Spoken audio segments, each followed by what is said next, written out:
Hey, it's No Money Millionaire. Today we're going to talk about 5 steps to financial freedom as a real estate investor. And for those of you who stick around till after the last one, I'm going to break a real deal down, how I did one just recently with no money out of pocket and no credit. So, No money millionaire, let's go.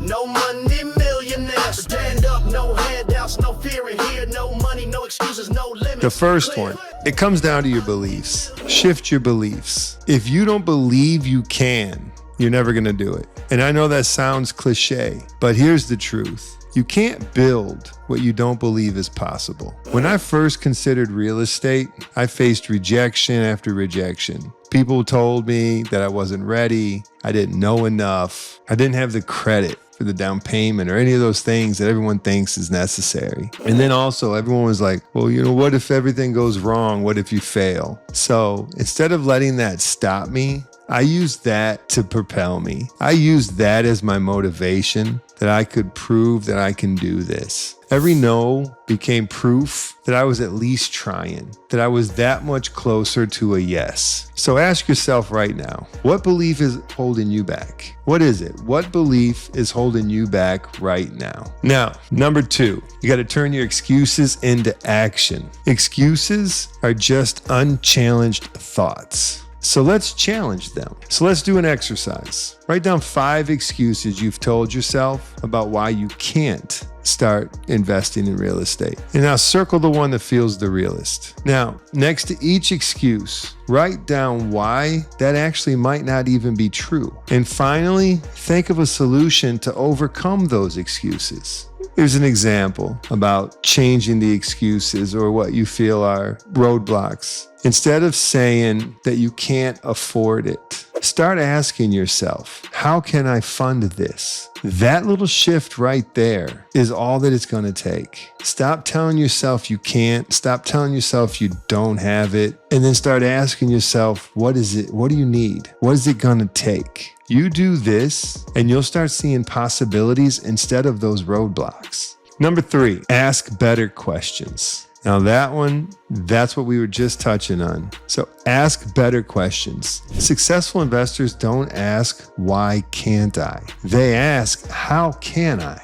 So here are some better questions you can ask. Could you partner with someone? So when you're looking at something, so you can look at it and say, could I partner with someone that has what I don't have to be able to make this happen? That's how I did my first deal. I did no money out of pocket. I needed a down payment and credit. I brought someone to the table. They were able to bring the credit to the table. And I was able to use equity off of the property from my father to actually use as the down payment. So the first question is ask, can you partner with somebody to do this? The next one, find out if the seller is open to seller financing. And again, like I said, if you stick around after number 5, I'm going to break down a deal that we did that was seller finance. And I'm going to break the whole thing down. It was no money out of pocket, no credit. I'll go over the whole deal at the end of this. Next question, could you do sweat equity instead of cash? These are all used every day. It's just reframing how you look at them, creative ways that you can structure these so that you can put this deal together right from where you're at right now. You don't have the money? Try to see if you can find a partner who does. See if the seller will finance the property. You don't have excellent credit. Maybe you can get someone who can come in with you that has the good credit, or the seller financing won't require the credit. These are all ways you can work with your situation exactly where it is right now. And then finally, can you offer some type of value instead of capital? Does the property need fixing? Is there something you can do there that will work as your down payment? So you always have to look at every situation. Don't ever count it out. Don't ever say, I can't do this, or this won't happen. I don't have that. You look at that situation and you say, okay, what do I need to make this happen? How can I fund this? How can I get the seller to want to sell it and to give it to me?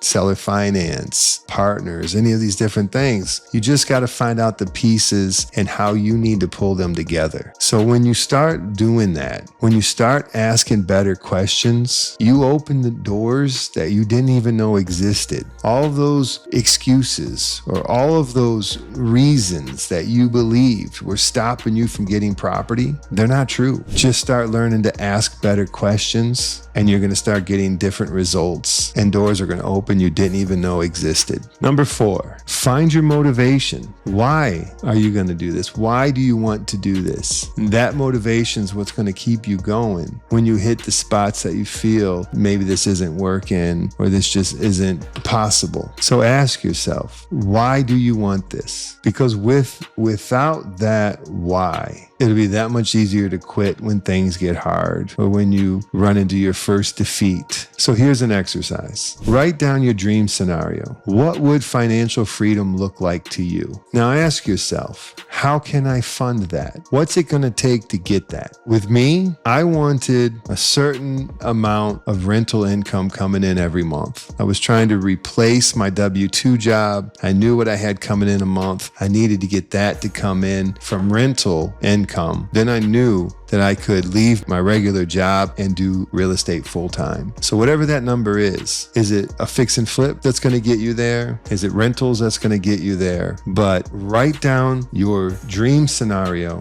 What will financial freedom look like for you? And then ask, what's it going to take to fund that? How many apartments will I need? How many fix and flips do I need to do? And write down 3 possible solutions. Even if they feel like a stretch right now, that's not important. Just go through this exercise.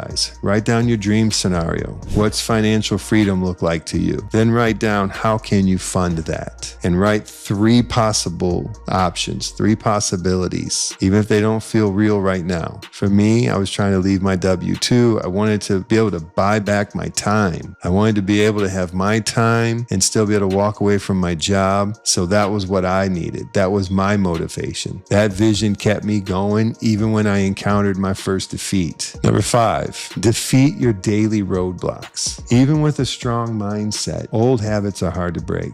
You'll always hear that little voice in your head telling you, you can't do this. You don't have what it's going to take. They're going to tell you no. These little thoughts or that voice you've had in your head that's prevented you from making your first move, that'll be there. So even with a strong mindset, those are hard to break. So when that happens, go back to that list of excuses that you've written down and read your solutions out loud. So repeat this often because that repetition rewires your brain for success. And this is where the transformation begins. And now it's time to build. So your challenge for today, write down those excuses, flip them into solutions, and ask one better question about how you can start today. So if you made it this far with me, I want to thank you. I want to ask you, if you liked the video, hit the like button, subscribe to the channel. We're going to be having more of these types of videos coming out. And like I said before, if you've made it this far, I'm going to break down a real deal that I just recently did. It was a seller finance deal. I helped somebody. They didn't have credit. They didn't have a down payment. They had never bought a home before. They were renting. They had to move from where they were. And so they were stuck. And they were talking to me, asking if I had a rental for them. And I said, why aren't you trying to get a place on your own? And then he hit me with all those reasons, all those excuses. I don't have money. I don't have credit. I've never done any of this. I said, well, you don't need it. All you got to do is just look. And so, what to look for and how to go and find it. And so he did. This one came right off of Craigslist. He went and he found a seller finance. He was able to negotiate doing some handyman work. There was an overhang on a porch that was leaking inside the downstairs apartment. Now, this was a triplex. 2 of the units were occupied. 1 was not. The one he was going to move into himself. So he was able to negotiate doing the handyman work in place of his down payment. So he went into this without a credit check, without any money. He was able to negotiate a certain amount of time to come in there, do the handyman work, and then that counted as his down payment. And he was able to live on site while he did it. And when he closed, he was collecting rent that day from the other 2. And the other 2 are enough to cover the house payment. So he's able to live in his unit for free. He has the other other two paying for the seller financing note that he negotiated. So he went from having to move, not being able to find a place, going to rent, they're going to run your credit, they're going to want your first and last to move in. But instead, he was able to buy a triplex with no credit, no money out of pocket, collecting rent from day one. That's seller finance, and that's the no money method. So if you made it this far, I want to thank you. I appreciate your support. Again, hit the like button. It helps a lot. Subscribe to the channel. We're going to have a lot more of these videos coming. No Money Millionaire.